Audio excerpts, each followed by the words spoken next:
Coming like a Hellcat.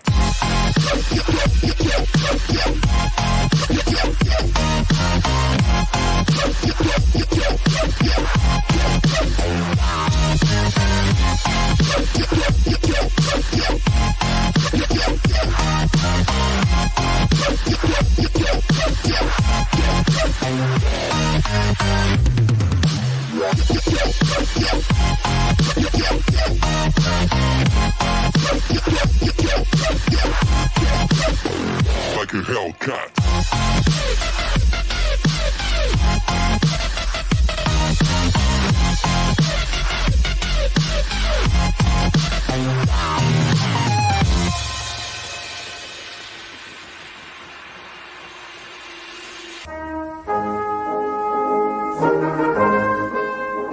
That's a little bit better. It is a stunner from Fabio Quagliarella. Coming in for Jacko, who's in for Roman and scores.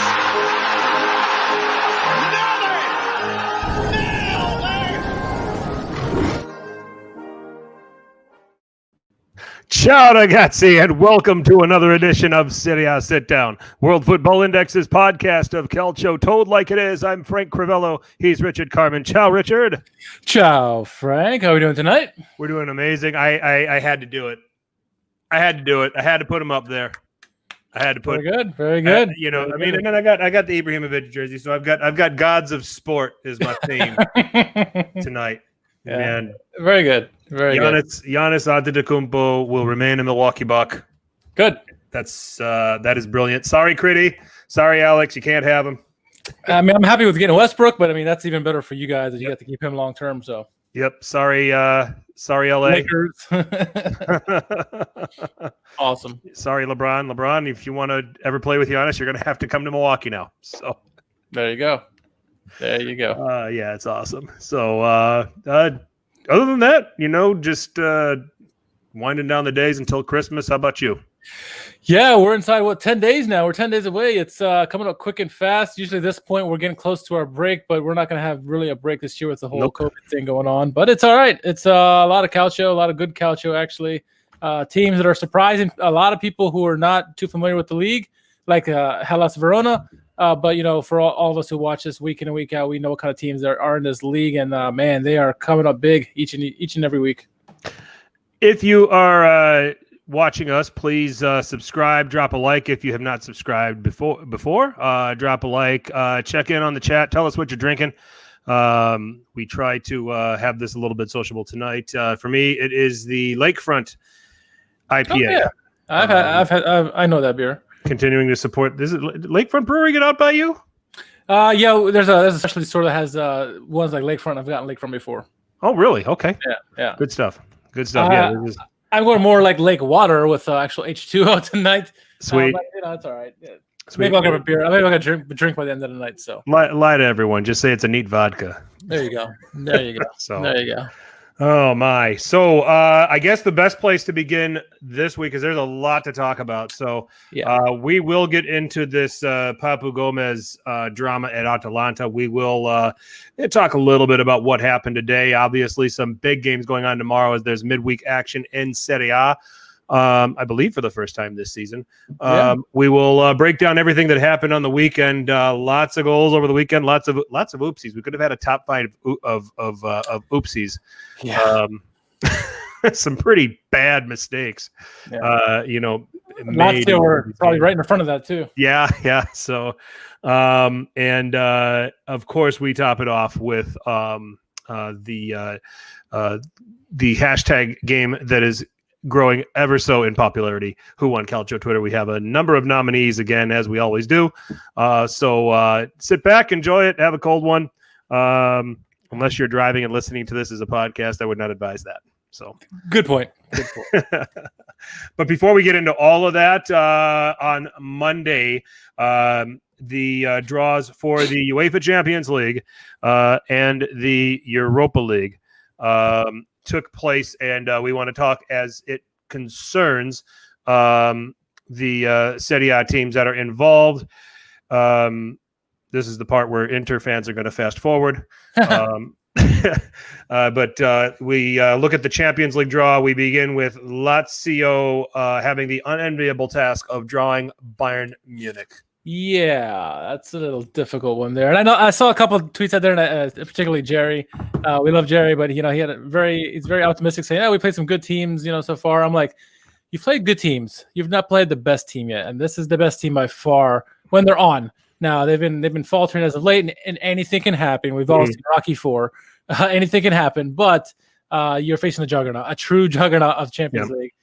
So yeah, if Lazio pull this off, another fantastic win by Simone Inzaghi would be, but it's a difficult task. I mean, this would be an all-timer of a master stroke for Simone Inzaghi if he pulls this off. I just absolutely can't see it happening. I think that they may get some kind of a score draw at home, against Bayern. But I think when this goes to the Allianz, Bayern are going to have their way. Yeah. I don't necessarily see a way around it. And Lazio fans can be eternal optimists and that sort of thing. I think if you're looking at it, you need to look at it as that, okay, we get the chance over the course of 180 minutes to measure ourselves against the best team in Europe. Yep. And the best team in the world. And where are we at and what do we need to do in order to try to have any chance of closing that gap going forward? Now you look at their league standing in the table right now, Lazio, of course, and it does not look for pretty reading. It does not look like building a campaign to get back into this Champions League next season. So if they're going to make their mark, this is going to be their time where they're going to have to do it. They were opportunistic in being able to get a draw at Borussia Dortmund, although I think they got to take advantage of not having to deal with Erling Haaland in that game. They obviously had a lot of adversity with COVID that gave them some very indifferent lineups than they would prefer to play. Getting points at Bruges and at Zenit that could probably battle test them for an environment like this. But this isn't Bruges, this isn't Zenit, and this isn't even Borussia Dortmund. And I get that Bayern have had some issues here over the last several weeks. A lot of it is injury related. And we also have to remember that 2 months is a long way away. When we think about all of these games, anything can happen. Yes. And to think that, Bayern may have everybody back. I don't know how long-term Kimmich's injury is, but Davies just started playing again. They've got Lewandowski, who they haven't really been featuring in the Champions League games once they clinched everything. Coman has been in really good form to begin the season. There's this little matter of Serge Gnabry that has been indifferent so far this season, but the list goes on and on and on. he's a 4-goal performance waiting to happen. I mean, it's just there's quality all over the place. Now, if you have a prayer as Lazio, the one thing is for me, and this is my opinion, the high line that Bayern plays. You're not gonna catch them with Immobile's pace. It isn't going to break that, but you get into some up, back, and through stuff where you can spring guys like Lazzari. You give yourself a chance because Davies is going to bomb forward. And he can catch most people back too. So you got to be smart with when you do this stuff. Yeah, I agree. Right. And I mean, we're really, really digging for things to figure out how Lazio can do this or how Lazio can at least be competitive in this. But there's some combination stuff that they could probably do in counterattacking situations if they can spring the wing backs. Those are going to be spaces that they can exploit because, like I said, Davies and then Pavard on the right side, those are guys that like to get forward and like to get forward a ton. If the partner to Immobile can curl away and get into those spaces, or Immobile himself too, those are going to be your best chances to create things. I'm expecting Bayern to monopolize possession over both games. Yeah. And I think Lazio are going to have to live and die by countering and catching them in the spaces that they're going to leave. And Bayern will leave you some space to play. Yeah. I think what Lazio for sure, first and foremost, must do is be clinical. When they get their opportunities, they need to finish them because Bayern will do that. But Bayern, we've seen teams in Serie A where, or even in some of the Champions League games that Lazio has played where they had someone on the ropes and they don't put them away. Bayern is one of the few teams that puts people away. They will put 8 goals up on you without a heartbeat. Yep. So you need to be clinical when you get your chances. You need to find a way. We talked about in the Dortmund game how Dortmund should have exposed them on the wide, and they didn't. They kept it central. Bayern will bring it wide.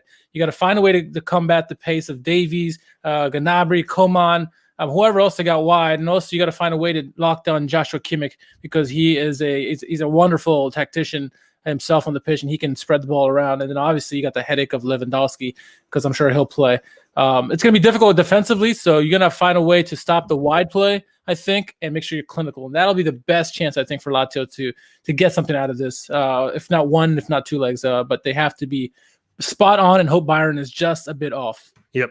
And I'm interested in what Lazio is going to do in midfield, because they go Lucas, Sergei, Luis Alberto. There might be half a temptation to have Lucas with Parolo and then allowing Luis Alberto to play and have a little bit of freedom. Yeah, certainly he's going to have to get back into the midfield and help out.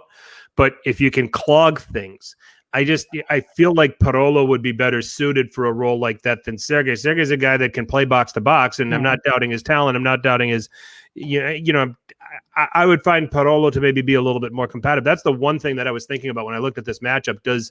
Does Inzaghi wrestle with that, or does he just say, hey, this is my best possible team. This is the way, and we're going to play this way, and we're going to see if we can take advantage of some stuff. That's probably the only tweak I could see to what Simone would do with this lineup. I think the biggest weakness for Bayern is their central defense. They're very slow-footed. So, I mean, if you can find them on a counter, perfect time, like you were talking about, that'd be the best way to do it.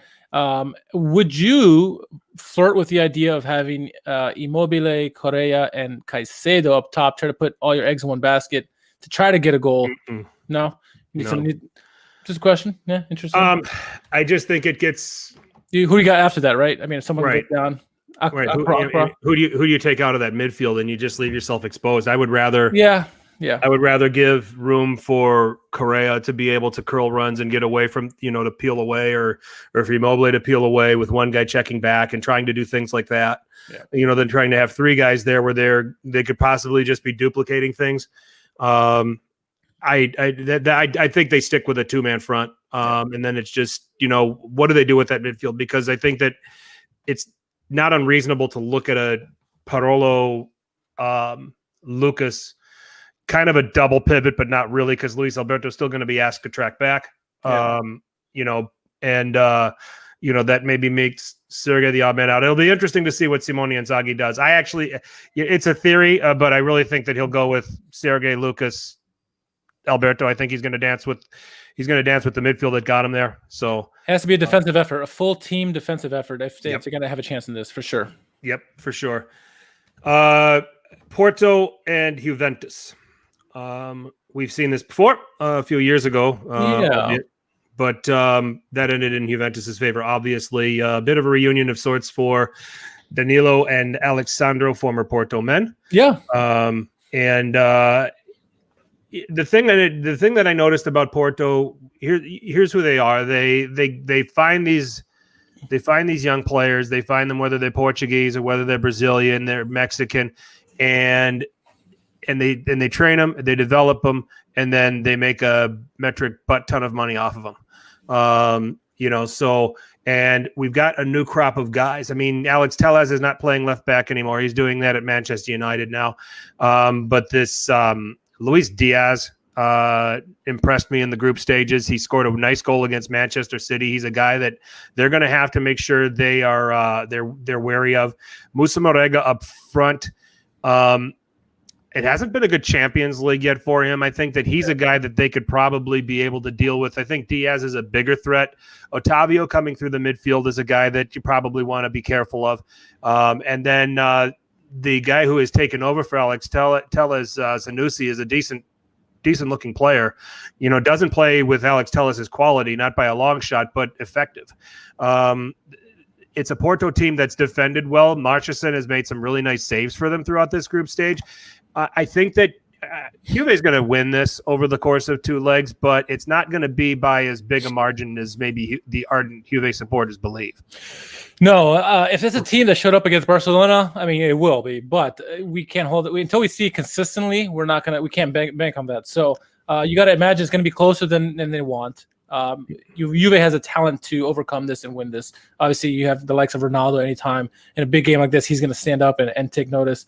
I expect him to do better. I expect the Ligt to have some big performances as well.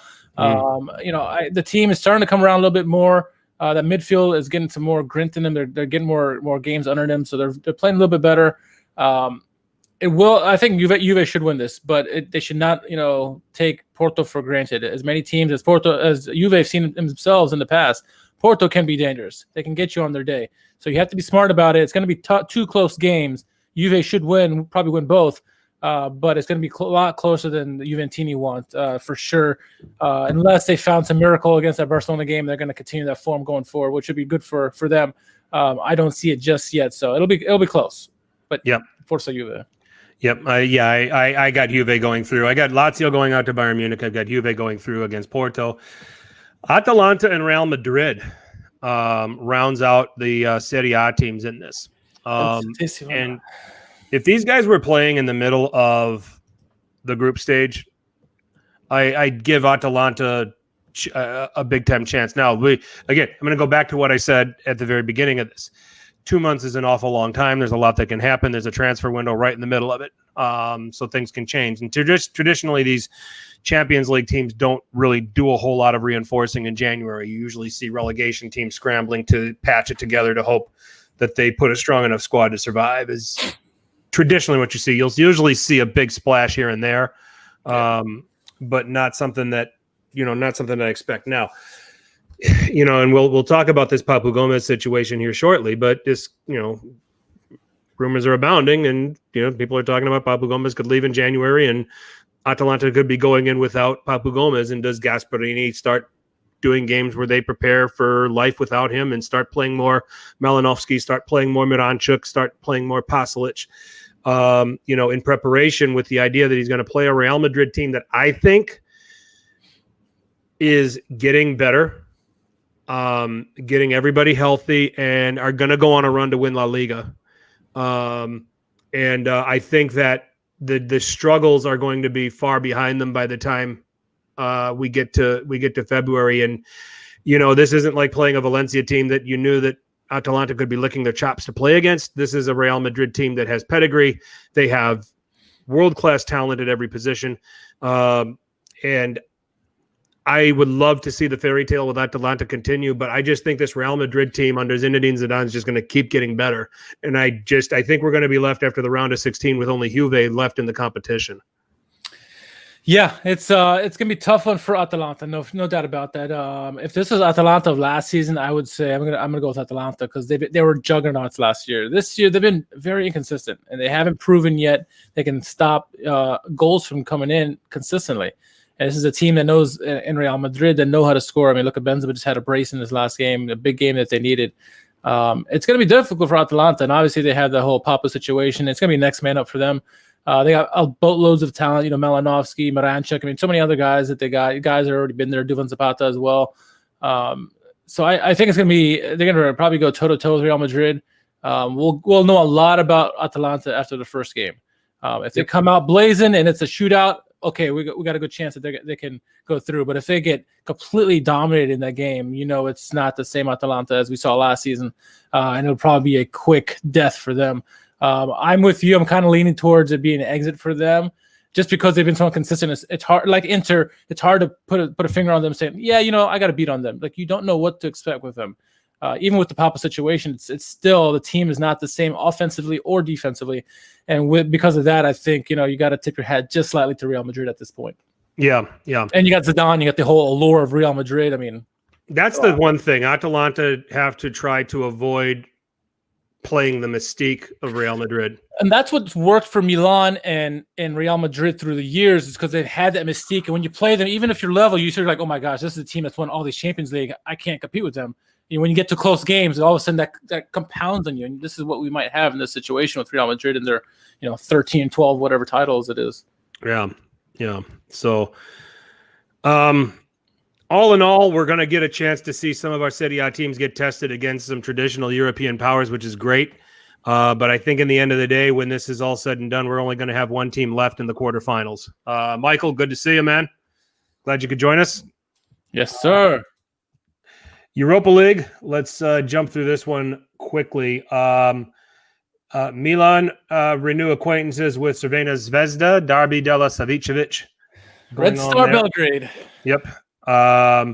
And we have Braga against Roma. Difficult game. And Granada against Napoli. Crvena Zvezda, if these places had full capacity crowds, I'd be very worried about that away game because that is such an intimidating atmosphere there. But it's not as intimidating when they only have a fraction of the crowd there. So I don't think that, so I think that's going to be neutralized a little bit. I think that going there, Milan will be, but it's a Milan under Pioli that plays to win games. They don't play to, And they play better on the road than they do at home, surprisingly. Sure. So that's another thing they got going for them. Yeah, no, Crvena Zvezda is going to be difficult and similar to some of the games we saw in the group stages. But I think Milan have too much quality to not be stuck by them. I think they're going to find ways in those games. There's probably maybe 1-2 goal victories in those games, but I for sure see Milan going through. Like you said, if there was a crowds were involved, might be a different story here. But I think because of the situation, everything's going on right now, Milan, just the quality, the youngsters really coming through at this moment. Zlatan should be healthy at that point. As far as we know, you never know. It's a long way away. But you got to like Milan's chances moving on. I'm trying to remember. Is Marco Martin? I think is still. I thought he was the last time I remember, but I can't recall off the top of my head.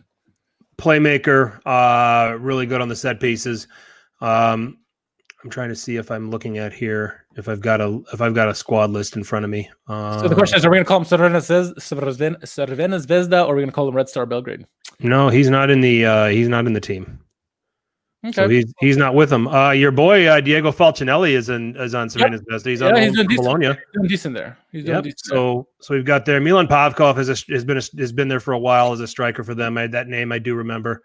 They have some speedy, really skillful wingers on that team. They do. They can cause trouble if you're not ready for them. But I believe Milan has enough quality. A lot of strong midfielders there with Kessié and Benacer and Tonali.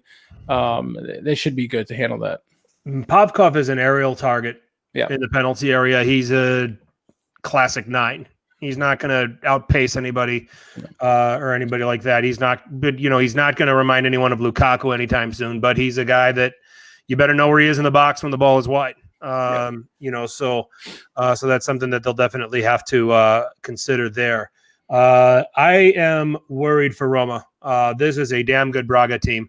And they are loaded with talent. They play a very attractive attacking game. I watched their game against Leicester City in the Europa League. Wenderson Galeno, incredibly talented playmaker, right now leading their team in the league in assists. They've got goal scorers in Paulinho and Ricardo Horta, young, talented players, technique everywhere you look, and they love to attack. This is a very, very difficult test for Roma. It's tough going there and getting a result. And then when it goes back to the Olympico, this is going to be a fearless team. I actually think Braga is going to eliminate Roma. Wow. Okay. I'm that high on their talent. I'm that high on how they play. And I think that this is going to be one of those that Roma is just going to trip up, and Braga is going to have the quality to take advantage. I think the winner, this is going to be a very tightly contested 2 legs. I think it's going to come down to the managers, the tactics that are employed in this game, because I think we know Roma's got a fantastic midfield. They got a great striker and Edin Dzeko, but Braga's got some talent as well. And they kind of almost cancel each other out in that respect. And what the 2 managers bring to this and how they set up their teams and how they try to exploit the weaknesses and play to their strengths, that's going to really determine things. It's going to be a big game for Paulo Fonseca. I think the talent that he has in that midfield, I am really high on that midfield at Roma. I think they should be able to prevail, but it's going to be super difficult. I think you're probably looking at possibly each team winning the game, maybe one on each winning their own home venues, or it could be a score draw. I mean, it's so difficult to call because these are 2 good teams, and you got Braga going. I'm gonna say Fonseca comes up with the tactical brilliance in this one, and Roma just so eke it out. I think it's gonna be that close of a battle royale with these 2. Yep. Okay. So I've got Milan advancing. I've got Braga knocking out Roma. And then you look at Granada here against Napoli. Granada have veterans. Roberto Soldado up front. Jorge Molina, when he's called Jorge Molina. You talk about 75-year-old Goran Pandev. Jorge Molina is the Goran Pandev of La Liga. Darwin Machis is the Venezuelan international, plays for them. Great playmaker. You got experience in midfield with guys like Maxime Gonalons. Kennedy's well-traveled and is now in Spain playing for Granada. So plenty of experience in this team across the board, a veteran team that has been around the block and seen a few things, albeit playing for other clubs. But Granada has put this together, got them into the Europa League this season, and right now in La Liga they're in 6th. Yep. So this is for real. Yeah, this is not regressed. Interestingly enough, but Napoli will have Osimhen back by then, and they, and then they got through, and they got through this group. They won a group that included a Real Sociedad team who is a direct rival. They're not going to be worried about. And Michael, exactly my point. And I said this at the beginning, and this is what happens when you don't listen to us from the start. I said exactly what you're just commenting on in the chat. Come on, Michael.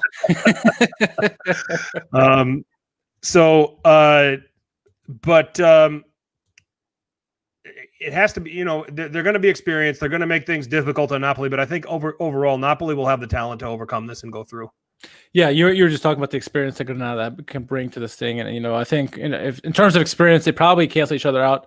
But Napoli's talent far superior, I think, to Granada's, and that's no discount on the Granada. Granada's a fantastic team, but Napoli, I mean, what they can provide, and with having Osimhen back and have that dynamicism back, it's going to really go a long way. And you're going to see probably the midfielders really starting to take control of this game.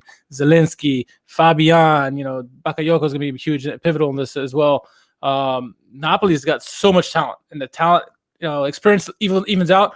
What's the big difference here? It's the talent that Napoli have, and you gotta favor Napoli in this. It's gonna be close because the Spanish teams are always difficult in these tournaments. They are just battle tested with La Liga because it's so unpredictable over there, and so it's gonna be tough. But I'm confident that Napoli should win probably both legs. I think. Okay. So I've got Milan and Napoli going through and Roma going out. You've got all three going through to the round of 16. Yep. Okay. Works for me. Little drama in Bergamo. A little bit. Yeah, Papu Gomez is apparently having issues with Mr. Gasparini there. Not so much dancing on the sidelines these days. I think it all stemmed back from several games ago where Papu was taken out before halftime or something like that, and he had obviously took homage to that, and they've had a war of words ever since, publicly and also behind the scenes. The last thing we saw on the whole subject is that Papu said, the truth will come out when I leave. So it sounds like he's adamant that he wants to go. He's asking to be moved probably in January. Obviously, a lot of suitors are coming for him now. Despite his age, he still can provide a lot. He was the maestro in Atalanta, or is the maestro, I should say. Obviously, Atalanta have a lot of talent. And they can put other people in his place, or whatever. They can figure it out. But he's still a quality player that you want. He was one of the best players last year. I think he was one of the MVPs of last year, really. So he's going to be a hot commodity, and it's as interesting. I mean, is it going to hurt Atalanta ultimately? Probably not.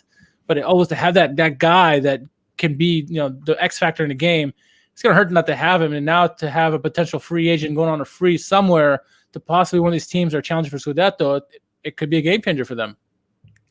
It could.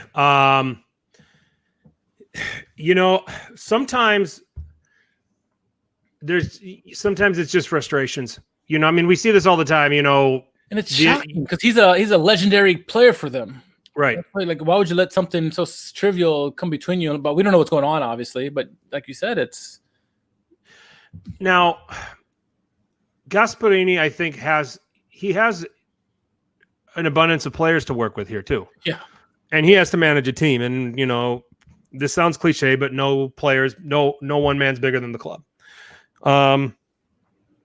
And he's got to give opportunities to guys like Ruslan Malinovsky. He's got to give opportunities to Moranchuk. He's got to give opportunities to Pasalic. While Papu Gomez is the captain, he's going to be involved in some of the important games. And, some of this is aggravation. He wasn't used in the game against Fiorentina, and so some of this can be amplified as a result. Some of this could actually be genuine, saying, hey, I'm not happy with my role. I'm not happy with what I'm being asked to do as He got yanked at halftime of the Michelin game in the Champions League because he wasn't paying attention to what Gasparini wanted. That's per Gasparini. So some of this gets cured with, getting a few games in and getting some appearances, and all of a sudden scoring a couple of goals, and Atalanta all of a sudden get back to doing Atalanta things, and then it's all forgotten, and he stays there until he retires. So I don't want to go nuts with the idea that he could leave just yet, because I've gotten so used to him being an Atalanta player. We all want him to stay there. We all want him to stay there. I mean, we don't like Atalanta per se, but it's what he's done there. It's almost warranted that he should retire there too. He brought so much to that club. He brought them from the abyss. Him and Gasparini really brought them up from the abyss. So indeed, it's fitting that he should stay there. But like you said, we'll see what happens. But let's hope it blows over for their sake, for his sake. But we'll see. And coach-player relationships. Always there's peaks and valleys. Every single one, So, eventually we'll see what happens with this. Chloe floated out the idea that he could be coming to MLS and playing for FC Cincinnati. I don't know if you saw that tweet. I'd rather him go to DC United, but that's just me, No, he shouldn't go to MLS. I mean, if he wants to have great numbers, yeah, sure. But I think he's got plenty to offer in Serie A still. Sure. Bergamoso. So where would he fit? If he stayed in Serie A, where's the what's the best club? And let's take Milan out of because we're Milan supporters. We'd love to see him there. Okay. If they can't figure out this Çalhanoğlu thing. Let's go to the city rivals. Let's go to Inter. Inter playing a certain system that probably would be beneficial to Papu Gomez. Obviously, they can't figure out how to use Eriksson at the moment, so maybe putting Papu Gomez in there could help as well. And Conte has a penchant for these older players, so that could work. But it could also backfire big time. But that's got to be one of the top ones. A lot of people are already talking about that, but I could see that as a possible destination. What situations, other places do you see? Inter, he would not be in a 3-man midfield. It wouldn't work. He would have to be a support striker to Lukaku. A 3-5-1-1, which is I think people have been wanting to see with Eriksson behind Lukaku. I think that Napoli, the system doesn't lend itself for him to be effective there. So after that, you're looking at the Roman clubs. I mean, do you want fantasy? How about Sassuolo? And put him in that team with Boga and Berardi and Caputo. Oh my goodness! Oh. What about this? So George kind of brought up a question about Dybala. So what if Dybala leaves? What if they bring in? What if he goes there? I can't see it happening. I can't see it. But he's asking about Dybala. Roma would be interesting. A creative could really help them. Yeah. Dybala's got. Roma's got such a midfield. I think right now, and it's going so well. I don't know. I think he would mess things up because I think Mkhitaryan and Pedro are really pulling the strings right now, and obviously Vera too is very, very pivotal for them. But as much as it would probably help them, I think that they got a good thing going right now at Roma. Maybe and even Lazio's got their own thing with their 3 midfielders there. It's hard. I mean, the Sassuolo thing, I like that shout. I like that shout for sure. I don't know how you fit all those bodies at one time. But I'm sure De Zerbi would love to have that problem, Sure. Well, I doubt it's going to happen because they play too defensive. But what about Hellas? They would love to have a playmaker like a Papu Gomez. Excuse me, I forgot his name for a second. Or Torino as the attacking midfielder behind Belotti. But Giampaolo would mess that up. If they get rid of Giampaolo and find a competent manager, then maybe, I would love that. That would be great for Belotti because he's doing everything by himself, basically. Yep. So that would be great, but they need Giampaolo's that's not cutting it. I think he's going to be not eating panettone here in the next 10 days. Well, I think the other thing that you got to factor in with Papu Gomez is his age.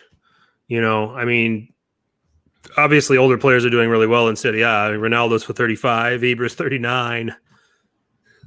These guys are doing really well. Dzeko's in his 30s, but we're talking about, let's be, in practicalities, let's talk about, whoever's getting him gets him for 2 or 3 years. Should he leave? So we'll have to see. But those are all interesting ones. Yeah. Torino and Sassuolo are probably ones that jump out. You're like, okay, that'd be pretty cool. But we'll see. I feel like Papu, if he's going to go anywhere, he would want to go somewhere bigger, a bigger club instead of a small provincial club. But that's just me. Like I said, we hope that he stays there for the benefit of fans all around, especially the Bergamo. They've done so much that's happened in the last 12 months or whatever. It would be nice to have news like that and have him stay there for the remainder of his career. Mm-hmm. Those would be the ones. Otherwise, I think he'd probably go somewhere else in Europe. Some people were talking about PSG. I think it would be great in Spain. They were dancing at Atalanta and throwing punches. Stevie's always bringing it. All right. My goodness. Moving on. Today we had Udinese and Cotrone. Nobody. I guess they forgot to. Or somebody forgot to tell them that there was midweek football this week. Yeah, midweek calcio. They both had such good performances on the weekend too. So you're like, I guess they blew their load this weekend and didn't bother to show up today. Udinese tried to play. They had 15 shots. DePaul was good again, and Nestorovsky was good again. The second game was better, though, I thought, for sure. Yep. The Derby della Inzaghi. That's right. 1-1. It is anything you can do, I can do better. It was a great volley from Immobile, and then probably an even better volley from Sciattarella. Yeah. I know Lisa said man of the match for him. I mean, that was a great goal. Great game by him overall. But that goal thumped it in there. I'm like, oh my goodness, what a strike. But Immobile, I mean, he just knows how to score. Doesn't matter what kind of situation the ball is in, what angle he's in, he'll find it in the back of the net. So that was an entertaining game there. It's always good to see Benevento in these kind of games. Because we're always so used to them being at the bottom of the table, not playing so entertaining, but they found ways, even though they're still losing or not getting the 3 points that they want, they're playing more attractive lately. Maybe some of the guys are finally getting under Inzaghi's system. You hope for Inzaghi. I mean, I'm always pulling for Inzaghi. I hope to see him do well as a manager. He does well in Serie B. We'd like to see him more in Serie A and be stable there. But that was a good game. 2 great goals there. Unfortunately, did not make our top 5 since they're technically in the next play week. Yep. They're in match week 12. Our goals of the week only count for those that were played in match week 11. I'm surprised Frank hasn't broken my balls for making 3 comments here and not mentioning Cagliari yet. We were going to boot you off the chat, but it's okay. No. It's not that I was oblivious. Who are you and what have you done with George? So, oh my. So, had some interesting games on Wednesday. And people in this chat, me, none of us are going to get any work done tomorrow. No. two huge games for sure. Yeah, Juve, Atalanta, and Inter Napoli. I mean, my goodness. We know those fan bases aren't going to be eating or working, I should say. Yeah, I'm going with Juve winning narrowly against Atalanta. I'll go 2-1. Inter Napoli. Wow, what a game this is going to be. I'm going to chicken out and say 2-2. It'll be a draw. Well, we don't know which Inter is going to show up, right? Right. We know it's going to be Pazzo Inter. I mean, they since the beginning of the season when they ran 5 past Benevento, and even that was crazy because they gave up 2. Inter have not had a complete convincing performance over the course of 90 minutes. They've always had something happen. It's going to be Pazzo Inter. Miguel says Pazzo Inter, please. Yep, Pazzo Inter. It's going to be Pazzo Inter, I think. But I think in a good way because they're also going to be battling. I'm going 2-2 here. I think that, but it's going to be great, for the midweek. But and you say Atalanta narrowly, or Juve narrowly over Atalanta? 2-1. I'm going to go Juve 2-1 over Atalanta. 2-2 draw for Inter and Napoli. I'm going to say 2-2 Juve Atalanta, and I'm going to go. Let's go 2-1 Napoli. Okay. And would you say 2-2 on the first game? Yes. Okay, and you're going to go 2-1 Napoli. Yeah. All right. Great games. 3-1. George says 3-1 Napoli. There you go. Great games. I think he's just pissed off that they lost last week to Inter. Yeah. Well, they had it. They did. They were winning. So Teal, nice goal. Yeah, it was a very, very nice goal. We'll see if it ends up in our top 5 for the goal of the week. Speaking of which, we should probably now recap match week 11. I'll take do you want to take the first 5, or I'll take them, or? I'll take the first 5. Why not? Right. So the game started with Sassuolo hosting Benevento. This game had potential for a lot of goals. Scoring started in the 7th minute. There was a penalty. Berardi would step up, take that, make it 1-0. Then we saw a red card for Sassuolo, a difficult tackle right on the ankle of I think it was Letizia. But after that, Benevento really kind of took over the game. It was really only one-way street before that red card, and then once that red card happened, Benevento kind of took over. We saw a masterclass defensive performance from Consili as a result, but Sassuolo ended up winning that match at 1-0.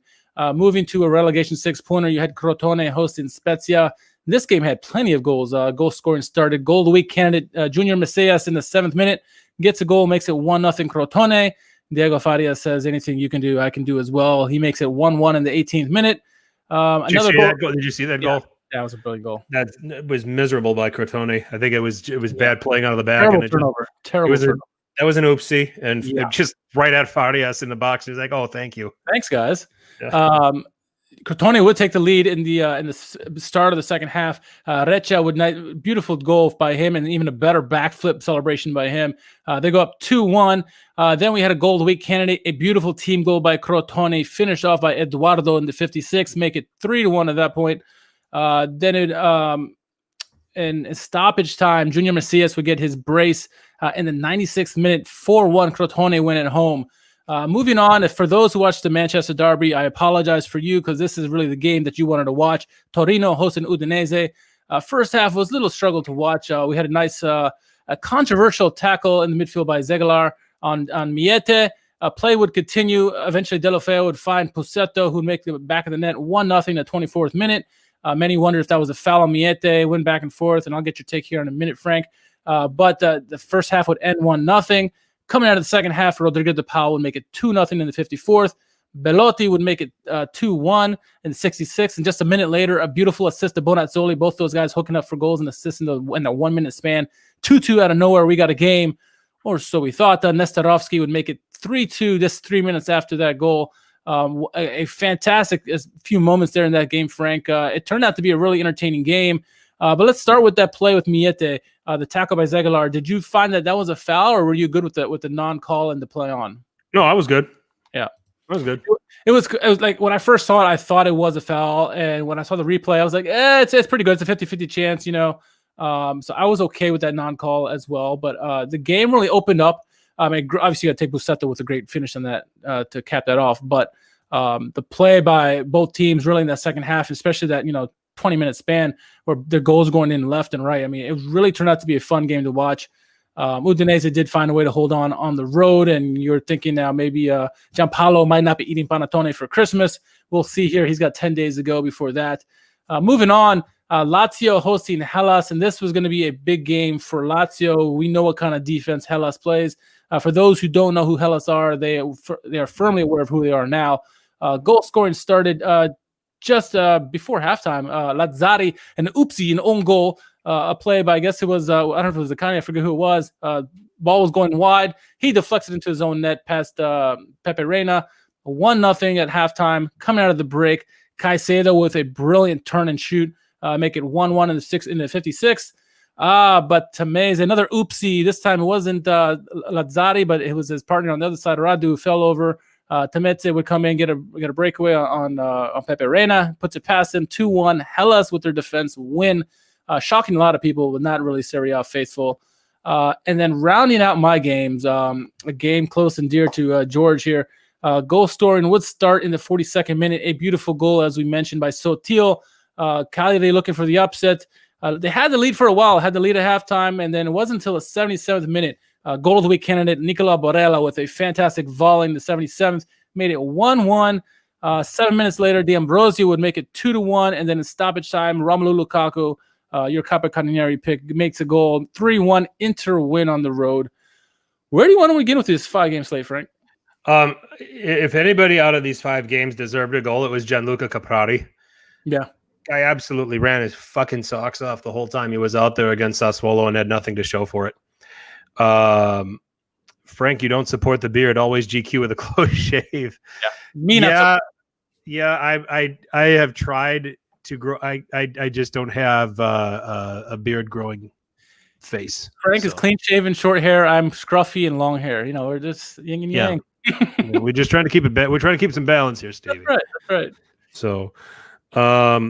So, anyway, as I was saying, I watched that Benevento game. That Sassuolo. Benevento had 30 shots, and 4 saves there from Consigli, which were critical saves. The kid that I'm getting very impressed with every time I watch him is this Riccardo Improta for Benevento. He created chances. David. Good night, David. Milan Club Vili enjoying the show, but his first comment is saying about how he has to leave. What is this? I like George's comment better. Who the hell watches Premier League anyway? I agree. I agree. Yeah, I like that. So where was I? Improta is a youngster that's impressing me for this Benevento team. Had a really good game, created chances, did a lot of shooting, does a lot of that. Between he and Caprari combined could have won this game for Benevento against Sassuolo. So certainly people has to look at that as 2 points dropped. I look at Inter dominated this game the whole way. I mean, I think it's one of those where you take a look at it and say, all right, we gave up the goal. Fine. I mean, Inter fans are getting used to this, though, where they just completely control the game. And then, and I think it was our new friend there, Forza Inter Haiti, on Twitter saying, same old, we dominate the game, and then they score on their first chance on goal. Yeah. So a lot of credit has to go in that game in particular for Inter not winning by a bigger margin was Cragno. Cragno was fantastic in that game, I thought. Cragno kept it scoreless for the first half. He made some key saves. He was brilliant in that game, and there's some of the goalkeepers that had really great performances. But I think in that game in particular, Cragno did well. And Inter kept putting the pressure on. Barella was just fantastic. That goal he had was just a wonderful volley off a great save, no less. Yep. So, Inter controlled this game. Second half alone they outshot Cagliari 12-4. But a great finish from Barella there on the volley. Lukaku had after Cagliari pressed for an equalizer and couldn't get one, and then Lukaku just dribble around. Cragno came out like 35 yards away from goal, and Lukaku dribbled around him. Breakaway, easy breakaway. You and I can probably score that, maybe. Yeah, essentially just walked it in. So, I did it from if I had to start there from 35 yards and getting around Cragno, I know because somebody would have caught me. I would have pulled a hammy. Somebody would have caught me. Cragno would have caught me. Okay, so it's just the way it is. So, but no, Inter. I think that Inter are now rounding into what we wanted or what we thought we would see from them. I think that even in the Champions League performances, I don't think that what they did in the group stage, I don't think that finishing last in the group tells the whole story. I mean, the game at home against Real Madrid is unforgivable, but that was fueled by the Arturo Vidal red card. But when you look at the 2 games against Shakhtar Donetsk, they just didn't score goals. They did everything else. Yeah.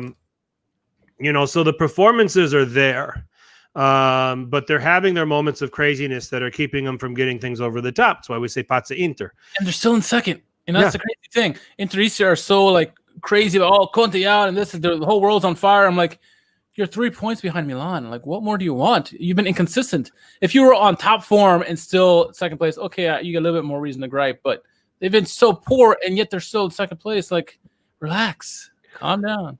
The thing, and that's just the thing, this Inter team has not put together a dominant string of results that go with the performances yet.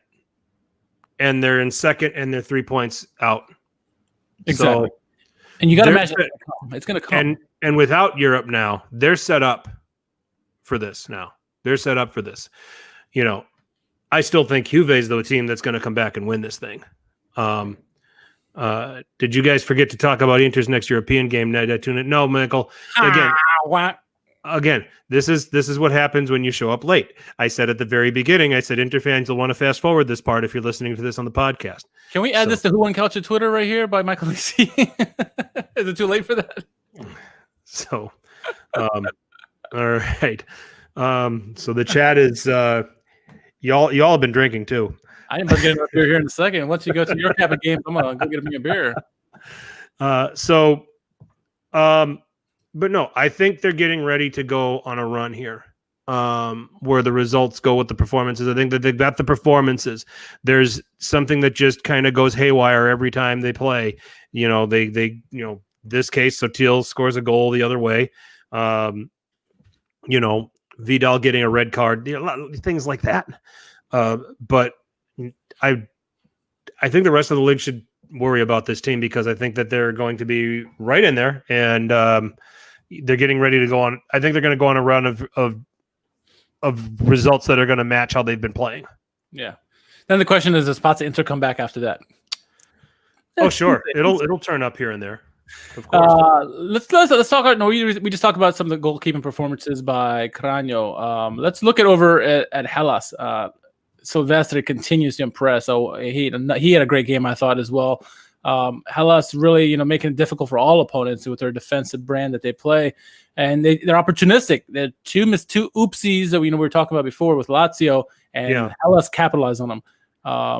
They're coached very well by Juric. You got to love what Juric is. I mean, he's got to be contender for manager of the year this year with what he's doing with Hellas. They're no joke. They're legit. Joint top for best defense in the league. Yeah, through 11 match weeks. Yeah. Only Juventus can match them on goals against. You have and listen, it shouldn't surprise you. They've got Silvestri in goal, who's playing really well. He's getting guys that are and plugging them into a system. It was interesting seeing Tameze playing forward, but it worked. He scored.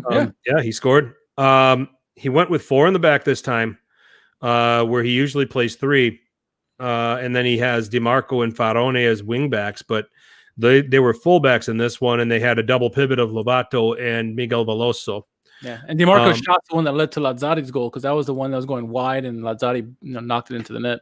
Yep, definitely. So, so the other thing that you now have to contend with when you play Hellas Verona is tactical flexibility. He can come out with Juric can come out with a 3-man defense, or he can come out with a 4-man defense, and be comfortable and be confident that he can get a result. So that can be a pretty scary proposition in the week that you have to prepare for Verona, and you have to now prepare for what they do when they play with 3 at the back, what they do when they play with a 4-man defense with 2 center backs. It's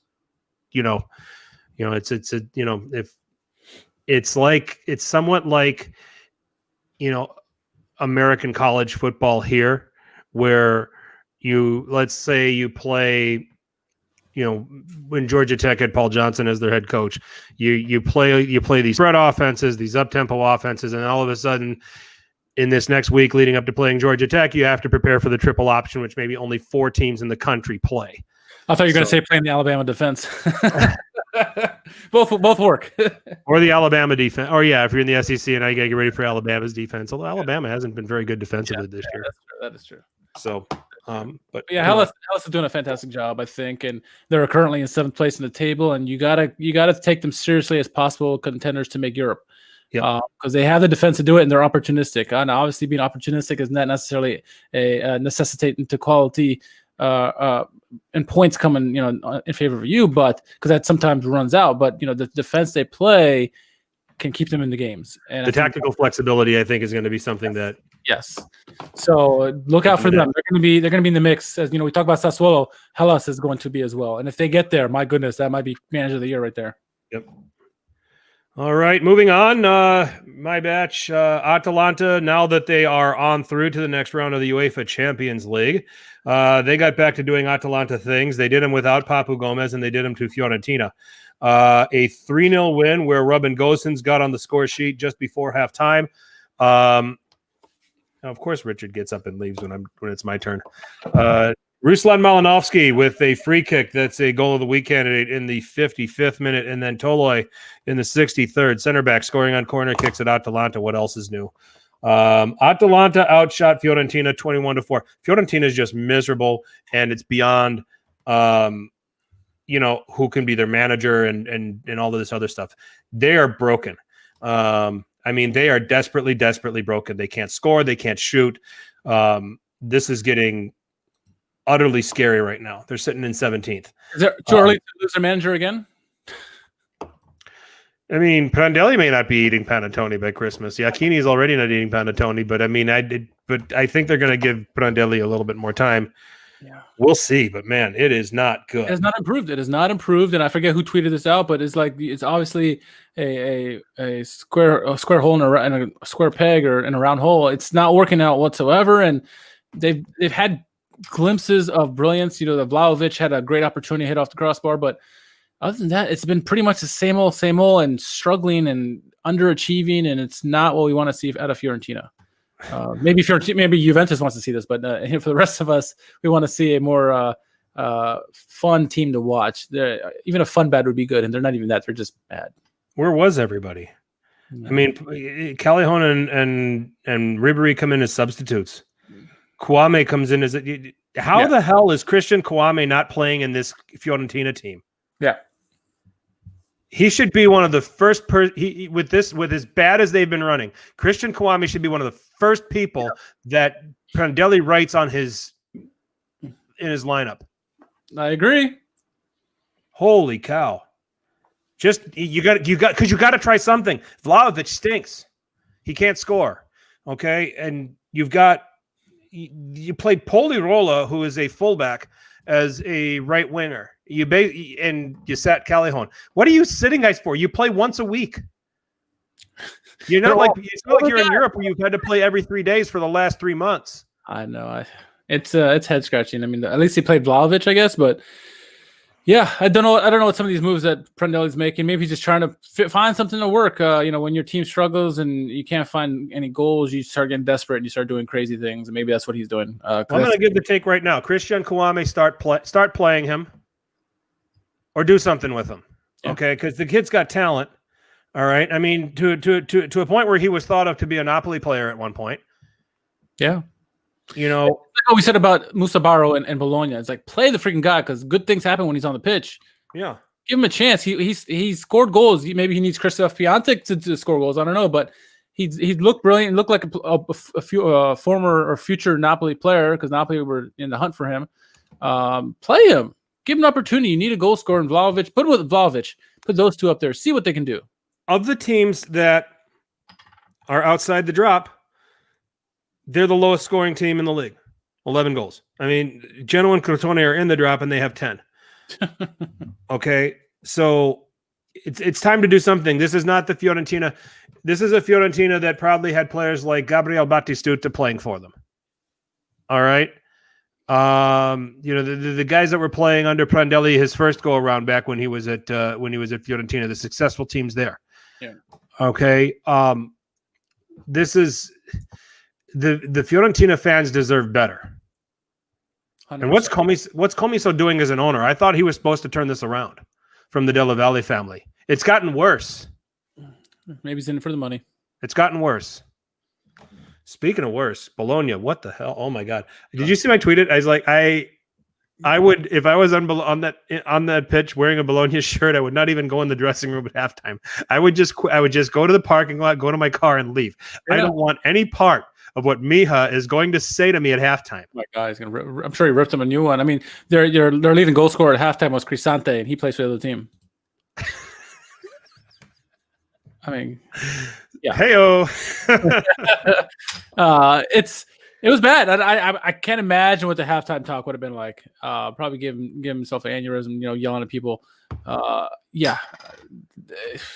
Poor performance. Yeah, you play in Roma and they're great midfield, but it's still a terrible performance. A team like Bologna should be, toe to toe with Roma, give them the hell of a fight, not letting them score goals left and right. Embarrassing performance. 5-1 to Roma, all of it in the first half. Poli own goal. I had to do a double take. I'm like, what? Are we still in the first half? This is the longest half ever for Bologna. Dzeko in the 10th. Pellegrini in the 15th. And then Cristante felt so bad he thought he'd help Bologna. Did you see that? That was calamity. Oh, my God. One of the worst first touches I've ever seen in my life. And it ended up bumbling into the goal. But Cristante gives Bologna a lifeline. And then Veretout, a very nice team goal. It's actually on my list for top 5 goals of the week in the 35th, and then Mkhitaryan in the 44th. We didn't have, at the beginning of the season when I was putting together my preseason list, I had Lazio finishing 5th or 6th, and then Roma outside the top 7. I had Roma trying to make room for Sassuolo, and all of a sudden I changed my mind because I'm not seeing anything from Lazio, but this Roma team can score at will. They are among the highest scoring teams in Serie A. In fact, they're the fourth, I'm sorry, on 24 goals. Problem is that their games are really damn entertaining. They've conceded 16. Fun bad?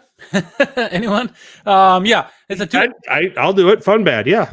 The one thing, or two things I've been saying consistently all season with this team has been their midfield has been awesome. They've been dominating games. They just play so well together, and Spinazzola has been playing well for them. And those two things have helped, and it's good to have Dzeko back in form. Now he's scoring goals. What do you have? At least 2 goals in this game, I think. So one goal was sort of not credit to him, maybe not really, but the second one was for sure him. Yeah, they're just good, and having a possession. I mean, the tic-tac-toe passing that they're playing beautifully entertaining game soccer at the moment. The tic-tac-toe passing, that team goal that you mentioned, the Veretout scored. There's 1-2 passes all the way down the pitch. It's completely shredding their Bologna defense. This team is, figuring how to play, and they can, figure out the defensive end a little bit more. Look out. Cristante deputizing as a center back. Scott Monroe and I have gotten into this a little bit because Scott seems to think he's doing great. I can't get behind it. What do you say? What other choices do they have? I mean, I think that with the hand that they're dealt at the moment, they have no choice but to play Cristante over, because I think there's a bunch of injuries and the like with Roma at the moment, so they kind of have to play him there. I would rather have obviously to have not him there and have maybe like obviously you want to have Chris Smalling back there, and not sure who else you'd put in there, but Cristante wouldn't be the answer for me. I think he's done okay.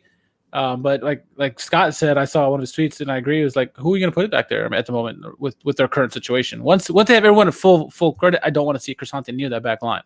Yeah. But at the moment, what else can you do? He can't get me in the midfield at the moment because that midfield is too good. Play a back 4, but then I think you take away some of the ability of Spinazzola and Karsdorp, who have both been in very good form. Yeah. So it's a square peg in a round hole, and I'm only going to go as far as serviceable in terms of what Cristante has done in this role. Yeah. Napoli is the Napoli game is the exact reason why he shouldn't be doing it. But then they're able to hide it in other games because they're scoring so much going forward. So maybe they need to find a backup defender just in case in the window in the winter to get a chance at that. I mean, yeah.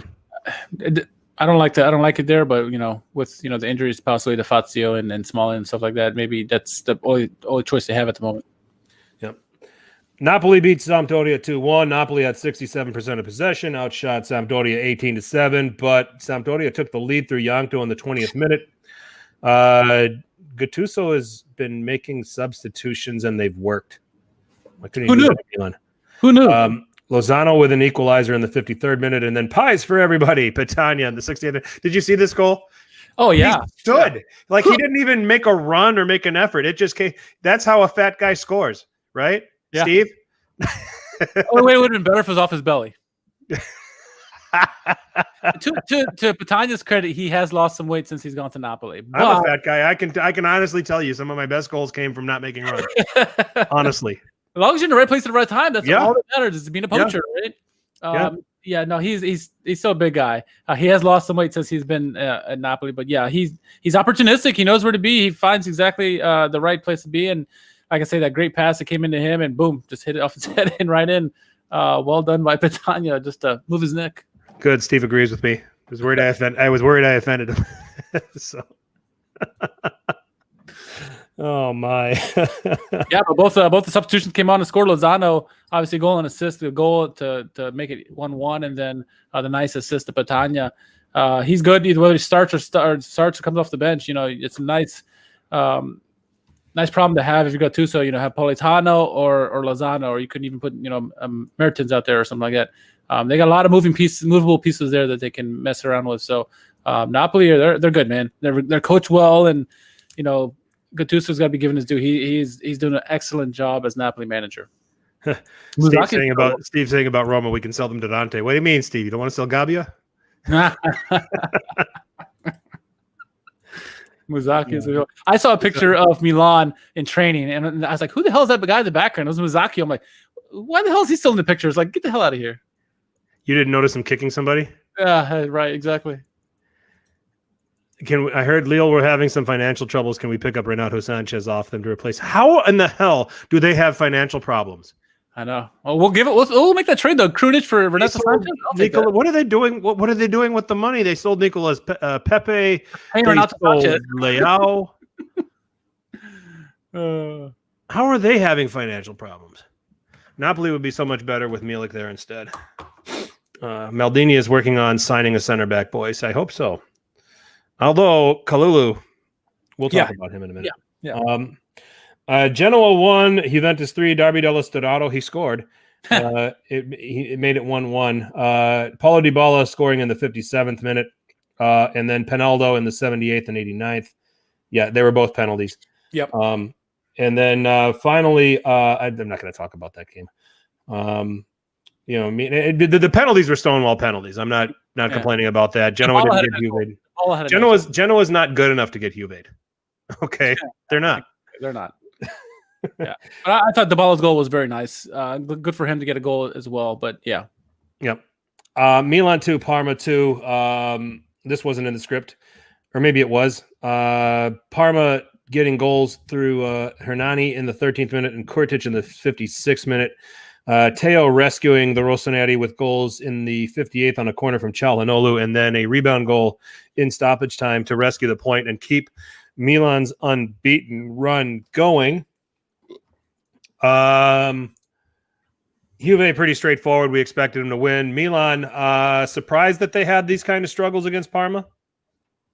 No, surprisingly. We saw what happened against Hellas Verona, and they tend to fall asleep at times early on in the games and then put themselves behind for unnecessarily, and then they have to wake up and come back into the games. Unfortunately, this time I didn't expect 2 goals. I expected a goal early. So Parma made it more difficult than it had to be. Obviously, with the way they've been struggling this season, Parma, you wouldn't expect them to put up a fight against Milan. But, being opportunistic, I thought you had 2 times where there's poor backtracking on the first goal with Hernani. Where was Benacer? Where was Kessié? And the second goal. Kessié was sitting on the 6. They both were in the vicinity. Let's put it that way. Yeah. But I agree with you. I think Benacer is more to blame in that one. And the second goal, you had both Calabria and I think Benacer in that one as well. So poor marking defensively by them, I think, and they were opportunistic. Parma were, but then Milan came to play after that. Obviously, again, dealt a difficult hand with Gabbia going down to injury immediately. As Michael said, Kalulu coming in, and you love the leadership by both Romagnoli and Kessié to pull him aside real quick and say, "Hey, give him some motivation, get him ready for the game." He did well, considering obviously the first goal kind of came through him. Gervinho taking advantage of him, just being smart and outpacing the kid, out-tricking the kid. But overall, he played a decent game, I thought. He's not necessarily a center back per se. I think he's more of a right back, but he handles himself well, I thought. I can't blame him for the first goal. I said that. I went and said that on Twitter. I said I can't. I said I think when you're dealing with somebody with Gervinho, you do exactly what you do in that situation. You stand him up, and then you hope the support is behind you to deal with whatever ball he plays into that penalty area. And it wasn't. And you talked about Benacer failing to track back. That's one possibility. But if you've got guys that are sitting on the 6 and they're trying to give cover to Kalulu in that situation, which is what they were doing, you still have to have your eyes on where the runs are going. Yeah, and you've got to be ready to pounce. Yeah. And it's one of those where you've got to be ready to act. And instead of acting, they reacted. Everybody got their eyes glued to Gervinho so much that once that ball got played, they kind of looked from the 6 and said, "Oh shit, there's Hernani." And then he had a free run from like midfield, and no one picked up that run. I want to say it was Benacer who should have marked him because Calabria was more on the one side when they shifted. Maybe he should have seen that run coming, but It's between those two guys, and I think leaving a runner like that is always going to be problematic because that team that always finds that guy. Yeah, for sure. So. Yep. It was one of those where you've got to be able to read what's going on. You've got to be able to read where he's going. I would even argue there were two players sitting on the 6 there, not marking anybody. I don't think you needed both guys there. One would have been fine. But it's what it is. It's something that they'll continue to fix. But defending when the ball is in wide areas, defending in crossing situations, still something that you can get after Milan with. In my opinion. The post, that they could have called this game Il Postino. 4 posts by Milan in this one. Obviously, it was a lot of traffic by Milan, especially after they went down 2-0. I mean, they just kept putting pressure. Il Postino, you are killing it with the quality takes tonight, my friend. It's the water, my friend. I thought Teo was playing with fire in this game. He started off obviously with a yellow card early. He was very feisty, and he kept his cool though, because he could have easily gotten a red in this game. Kept his cool, got 2 big goals for the team. Big performance by him. Obviously, the great header, and then as well the great goal at the end. So, Yep, I thought it was a good performance. Çalhanoğlu was amazing. The post did him wrong. The woodwork. Are those regulation size posts? Yeah, it was our home game. It's our problem. That's true. So it's not like we can go blame Parma. Yeah. That's oh man. So looking at the table, it's tightening up. Yep. Which we thought it would be. We have an open campionato, which is just awesome to see right now. I mean, 1st through 6th separated by 6 points. Milan were filming for the crossbar challenge, 4 posts. Nice. Yeah, it's a good point, Miguel. Gave Milan but you know what? Let me ask you guys this, in chat. Let me ask you this, because I listened to the pundits talk about this while the game was going on. Kalulu got thrown into the situation versus training to be the starter. Do you think for a young player like that, that's a better situation for him because he's not preparing for a match and overthinking it, and then the night before he's not sleeping, and then now I've got to play? Or would you rather see, because I thought he got in and did well. Would he have been as good if he was playing from the start, knowing a couple days in advance that he was going to start this game? I think it could go. It's one of two ways. We don't know what kind of match preparer Kalulu is, right? So I would think, based off experience, that not knowing and find out last minute, you'd do better, because as a young player, you would the tendency is to think too much, right? And so not have to think about it, just get thrust in there and start playing. Obviously, you have Romagnoli and Kessie at your side to help you. Was probably the better thing for him. Now, maybe he's one of those meticulous players where he needs that kind of preparation and he does better. Who knows? But you would generally think that a younger player would benefit more in a situation like that, where he gets called upon last minute, where he doesn't have to think about it, where he can rest at night. And it's probably a better transition than if he had to think about it and not sleep at all, because he's worried about his first start as a center back or whatever. So Sure. Okay.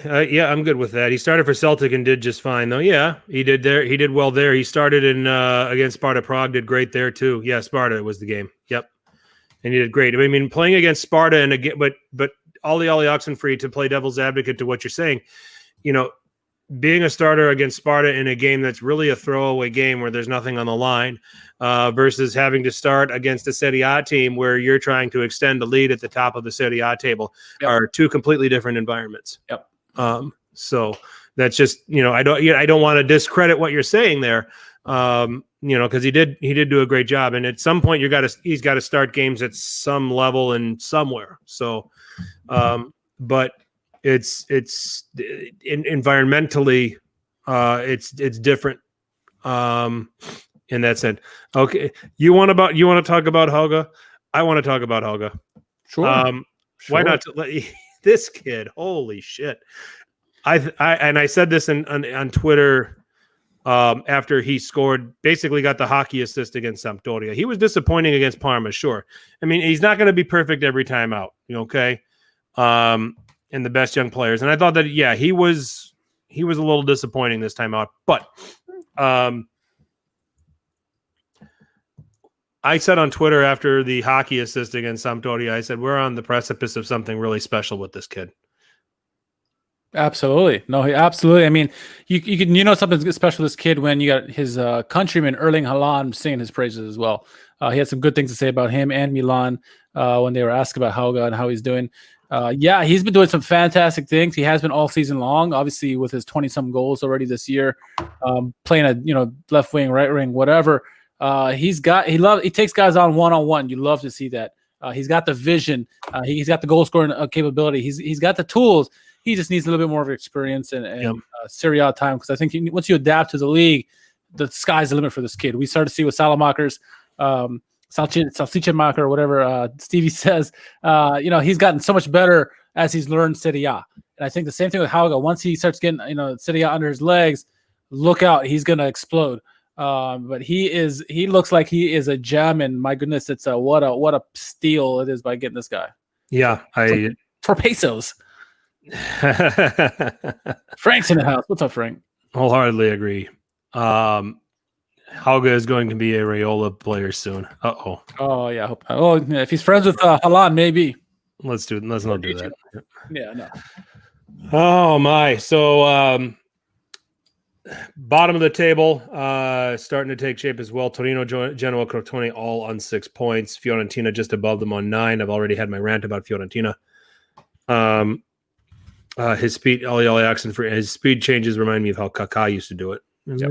Let's not. He's not there yet, but he's got it reminds you of him with those changes. I've seen flashes. Yes, but I'm not anointing him as the. No. So, the guy that went on to win the Ballon d'Or. So, by the way, did you see that all-time Ballon d'Or team? Yeah, I know there was a guy in Montreal who his friend may or may not be on this podcast tonight, saying Maldini at right back. He didn't get voted for right back. He got voted for left back for this. Stevie, just pass that one on to your boy Vinny. Some things are just people don't forget. Yep, in from the movie Superbad, people don't forget. So, I don't know how you make that list without Zidane on it. So yeah, that's as one player in particular, Cruyff another one, but.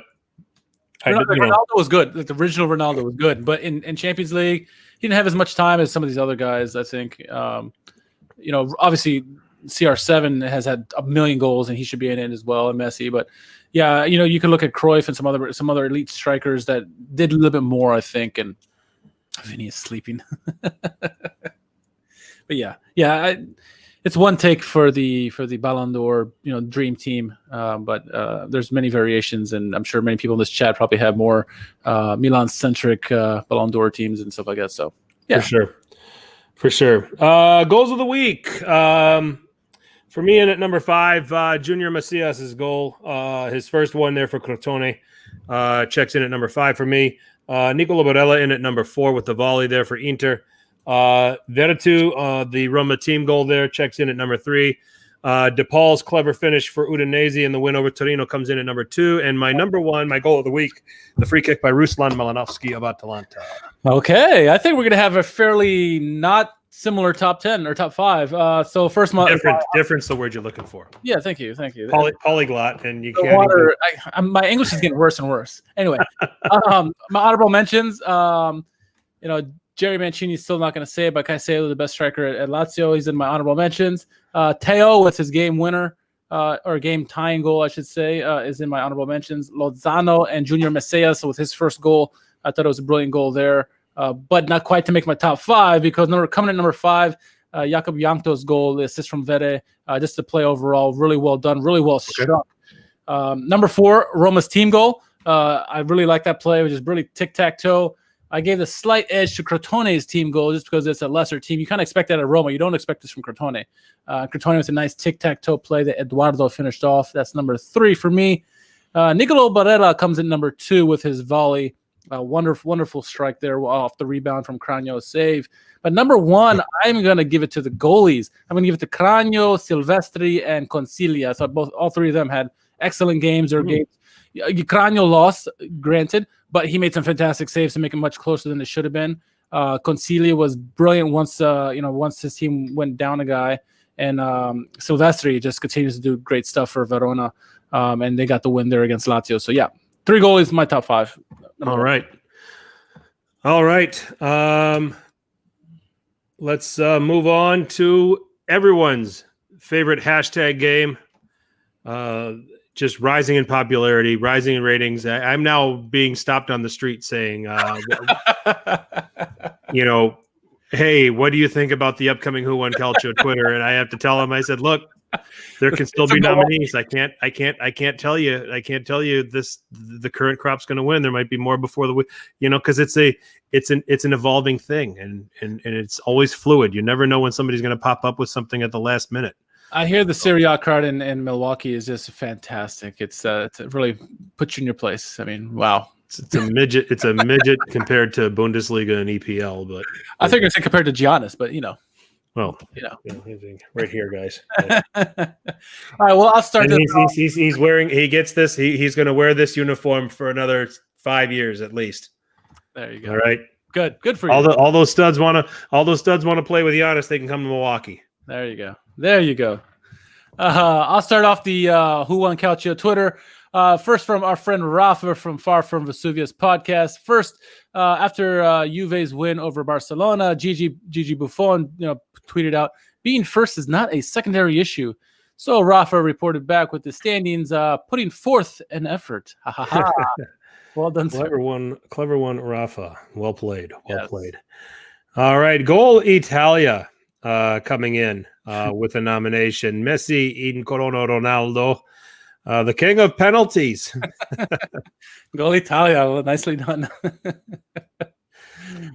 Are penalties now are those the fadeaways of Harden to the Bucks? No, I don't want Harden. Harden would hate the strip clubs in Milwaukee. So, oh my goodness, show's deteriorated. We kind of got a reputation for hanging out at those places, is what I understand. All right, next on the board is Saturnion. He came and goes, if I was Inter next season, I'd ask them to ban them from Europe.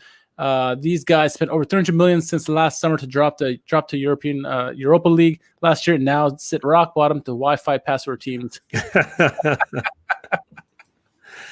don't know about Shakhtar as a Wi-Fi password, but maybe AC Milan supporters will start doing that. Shakhtar. Shakhtar 32. Shakhtar 32. That could be a good password for the 32 chances that Inter had over 2 games where they only needed to score once to be in the next round of the Champions League. So. My goodness. All right, at Raheem 7II. Someone put a cartoon doing sound to this, please, as it hits him. Please, I'm begging you. If you can hear the sound.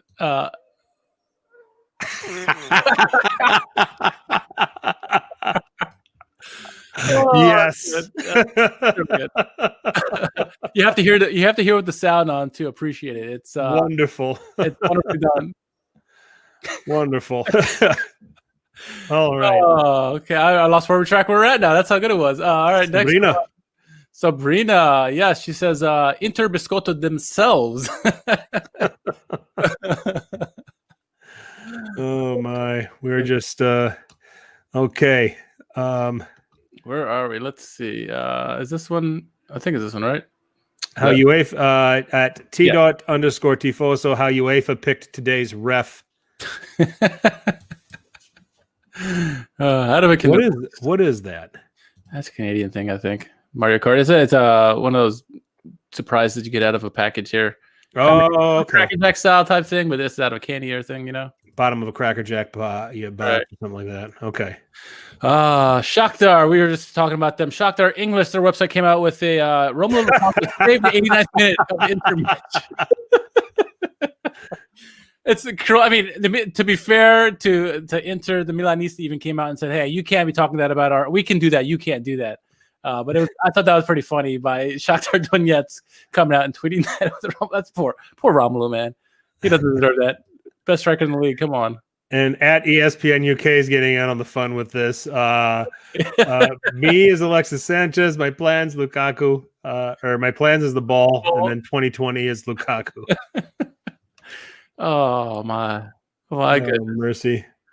Coming in next is Joseph Fischetti. We just had him on the podcast not too long ago. Who needs Manchester Derby when you've got Torino Udinese? Absolutely. Hey, that was a great absolutely. Absolutely. Let's see. Michael Lisi nominated at Joe Baccialieri. ThomasRincon.com. So yeah, Mike tweeted out, are there any football sites out there that track fouls by a player or team in a game over a season? And he tweets out ThomasRincon.com. Not bad. Not bad. Well played. Here we go. Uncle Sharma, he says, Interisti. This is what the Interisti say. Ditch the 3-4-1-2, Wigman. We can see too many goals. Also Interisti. Buy Papu Gomez. He's perfect for the 3-4-1-2 system. Nice. Pata Inter. Did you nominate yourself, or you just put the hash? I nominated myself for this. You nominated yourself. Just so we can get Vinny on the podcast. All right. This is France Football saying Paolo Maldini is elected by our 140 journalists jury as best left back of all time. Richard saying, meanwhile, somewhere in Montreal, Vinny from at Milan Weekly Pod is voting for him at right back. Again. That is just something. Kinder Surprise is illegal in the U.S., but you can buy a machine gun at Walmart. Well, there you go. America. That's right. Rafa Rispo, he tweets out, in Europa, Napoli has to find Waldo. Granada's jerseys. Waldo, anyone? Yeah, I like it. I thought the W on there was where's Waldo for a second. That would have been funnier. Yep. Looks like we've got a couple. We got three more. Okay, so at Roma 17, Deviant Giallorossi. Oh my God, Inter's away jersey appeared on my grilled cheese tonight. It's a miracle. Let's see what we got here. Barefoot one. Oh, there we go. Frank put this one. I guess you nominated it. Just you. So the tweet came from Wayne Gerard. I believe he runs AS Roma EN, and he says, which footballer made you change your haircut? Was it, Danny Osvaldo? So just Juve says, this lovely, the ball's look. Attilio Lombardo. He could play, man. He was a player back in the 90s. Oh, that's good. Sampdoria and Juventus actually scored a pretty important goal when the year they beat Ajax in the semifinals en route to the Champions League final. I believe it was the year they lost to Dortmund. So okay, right on. And finally, our friend George at Jersey SoCal. Cagliari starts celebrating winning against International Milan. Then they forget games are 90 minutes, not 45, and it's the gif of Jim Carrey pulling their hair out. Yeah, up 1-0. Great first half, and then second half to play, and didn't. Yeah. My winner is the cartoon doink. I can't get past that. I laughed so hard at that. That's unbelievable. We lost track of where we were with that. It's just you have to listen with the volume on. We're gonna retweet it. Let me find it again, but it was just.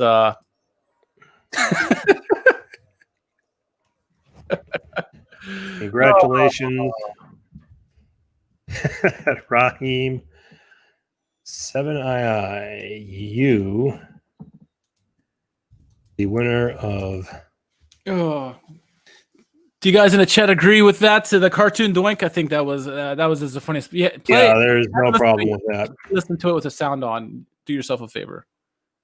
Yeah, and I can't believe I missed that. I just honestly, this is the first time I've been watching. That's the first time I watched that. That was great. Yeah. So all right, that's our winner of Who Won Calcio Twitter. But keep the tweets coming. Keep being funny, and if we catch it, it will be nominated for the next edition of Who Won Calcio Twitter. Our congratulations to at Raheem 7II. Well done. George's winner is the Inter Toast. I like that too. Yep. So my panini maker makes the Atalanta stripes, the thin ones that they got right now. So or it could be the Milan's jersey from last year. So, okay, there you go. But that's what I get. So not complaining. As long as it tastes good, right? That's right. That's right. And I think with that, we'll put a bow on this edition of SerieA Sit Down. Shameless plug time, Richard. Yeah, as always, follow us on our YouTube page. If you haven't done so yet, keep track with some of the videos we put out in podcasts and videos. We'll try to put more and more out as we can. But yeah, other than that, you can follow me at R_KHARMAN pretty much anywhere on social media. Wonderful. You can. I still got to get used to this. There you go. At FTC_21 on Twitter. Giannis, thank you.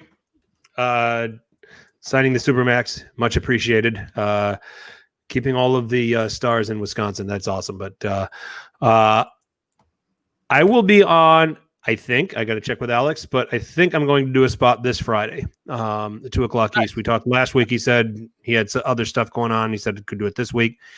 So at Onside Radio, check in with Alex, man of the match, a lot of stuff, all things sports South Florida. But on Fridays at 2:00 Eastern, I turn up and give takes on Serie with Alex. We have a good conversation for about 15 minutes. So give us I almost forgot. Last week I was on Low Limit Football, so make sure you follow those guys. They do all kind of soccer related commentary, not just Serie A.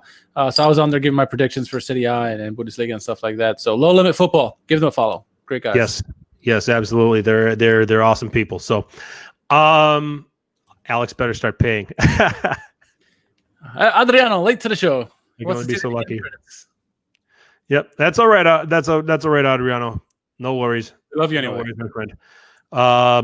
I'm at FTC_21. And again, at Onside Radio on Man of the Match, Friday, 2:00 Eastern. Tune in. Alex and I will chat. Serie Sit Down. We have our own channel on Apple Podcasts and SoundCloud. You can find us on Stitcher, Spotify, iHeartRadio, wherever there are podcasts. You can find Serie Sit Down. At Serie Sit Down on Twitter, Instagram. Any questions, comments, nominations for Who Won Calcio Twitter, send them to those addresses so that we can review them. It is a very strict vetting process that we have. You have to be funny. You can't be offensive. We've had some pretty offensive ones, and we have said absolutely not. This is not going on the board. So just as kind of a disclaimer, we like to have, this is something we want to have fun with. This is some lightheartedness that we want to have with the game, sometimes at another fan base's expense, but not to the point where we're offending them. Correct. I should make sure I make that disclaimer as we continue to do this, as this thing gets steam. We're also on Facebook, so give us a follow there. Here, drop a like if you enjoyed this video. Subscribe to the channel so you can get notifications for when we go live or when we have short videos or anything in between. Do check us out in the future. We have been making the YouTube channel a thing here over the past year or so. So, chat, much obliged. Grazie. Great stuff, guys. You all brought it. Those of you listening, it's better when we're live. Just check us, look for us on Twitter. We announce in advance when we're going live, so hopefully you can join us and get into the chat. So, absolutely. And we're gonna bang out one more of these right before Christmas, Richard. I think, aren't we? I think so. Yep. Okay. Perfect. All right. So we will catch you all then. We'll catch you live on our YouTube channel. But until then, for Richard, I'm Frank. And as always, be sure you tell your paisans about us. Ciao.